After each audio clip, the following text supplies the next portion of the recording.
কিশোর gang. আবার এতটুকু ছেলেকে দেখেছি এই যে কিছু প্লাস্টিকের মধ্যে কি জানি টানে আমাদের শহরের মধ্যে। এই যে পিচ্ছি পিচ্ছি ছেলেকে আমরা রাস্তাঘাটে দেখি ঢাকা শহরের, কিশোর গ্যাং তৈরি করেছে, কিশোর গ্যাং। হ্যাঁ, গুন্ডামি। ওই তামিল তামিল কিছু মুভিজ দেখায়, হ্যাঁ, মারামারি করছে, একটা ঘুষি দিলে একদম গাছের উপর উঠে যায়। হ্যাঁ, ওগুলো দেখে দেখে শিখছে, হকি স্টিক নিয়ে চাকু চাপাতি নিয়ে ঘুরে বেড়ায় রাস্তায়। আমরা টঙ্গী দিয়ে আসার সময় দেখেছি আমাদের সামনেই, আমাদের গাড়ির সামনেই দৌড় দিয়ে ছো মেরে একটা মেয়ের কান থেকে একদম দুল ছিঁড়ে নিয়ে চলে যাবে। কানে দুল পরে আছে একটা মহিলা, কান টেনে ছিঁড়ে নিয়ে চলে গেল। মোবাইল ফোনে কথা বলছেন, গ্লাসটা খোলা, এইটুক সময়ের মধ্যে ছো মেরে মোবাইল ফোন নিয়ে চলে গেল। হ্যাঁ, এটা আমাদের শহর।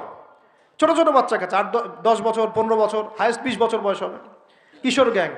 আবার এতটুকু ছেলেকে দেখেছি এই যে কিছু প্লাস্টিকের মধ্যে কি জানি টানে আমাদের শহরের মধ্যে, মাদক সর্বত্র সর্বত্র সর্বত্র। আমাদের যুব সমাজ, এই শহরের যুব সমাজ দেখবেন যাদের বাপের একটু টাকা পয়সা আছে, ওকে আর কে পায়, ওকে আর কে পায়। ওকে একটা বাইক কিনে দিয়েছেন, হ্যাঁ, ওই যে R15 টাইপের একটা বাইক দিয়েছেন, ব্যাস দাবরায় সারা দুনিয়া ঘুরে বেড়াবে।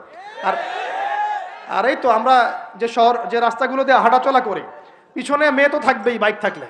আর মেয়ের অবস্থা এমন, মেয়ের অবস্থাটা এমন যে পোশাক তো নাই নাই, মনে করেন ছেলে তো, ছেলের পোশাক এখন মেয়ে পরছে, মেয়ের পোশাক ছেলে পরছে না, এখন তো ওই যুগ চলছে।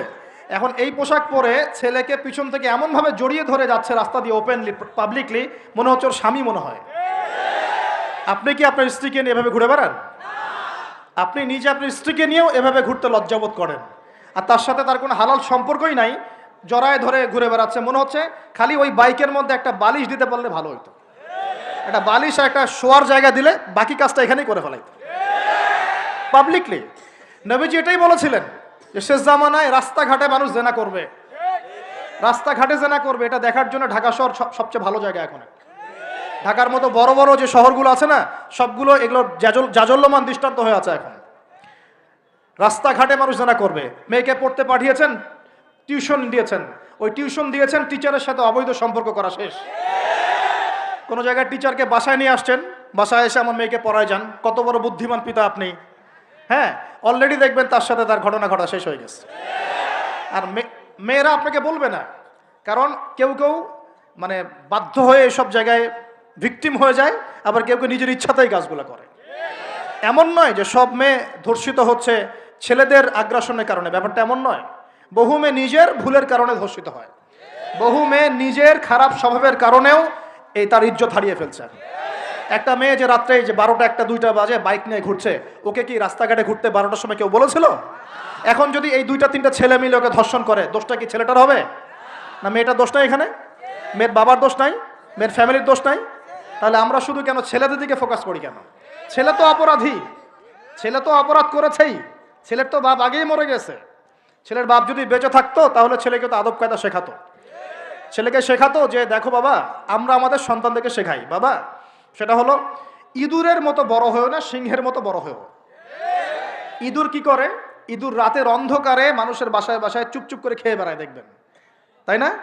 যারা রাতের অন্ধকারে জেনা করে বেড়ায় এরা ইঁদুরের মতো, রাতের অন্ধকারে খালি এই হোটেল ওই হোটেল, এই ঘরে ঘুরে বেড়ায়, এই প্রেমিকার ঘর এই প্রেমিকার ঘর, এই ফ্ল্যাটে ওই ফ্ল্যাটে ঘুরে বেড়ায়। আর যারা সিংহ পুরুষ তারা বিয়ে করে প্রকাশ্য স্ত্রীকে নিয়ে ঘুরে বেড়ায়। তো আমরা আমাদের ছেলেদেরকে এটা শিখাই না তো, বরং আমরা শিখাচ্ছি তোমাকে নিজের পায়ে দাঁড়াতে হবে, বড় হবা, 30-35 বছর হোক তারপর বিয়ে করো। আর এই 18 বছর হওয়ার, 18 বছর হয়ে গেছে, 18 থেকে এই যে 30, এই 12 বছরে তার তো যৌবনের তাড়না ছিল।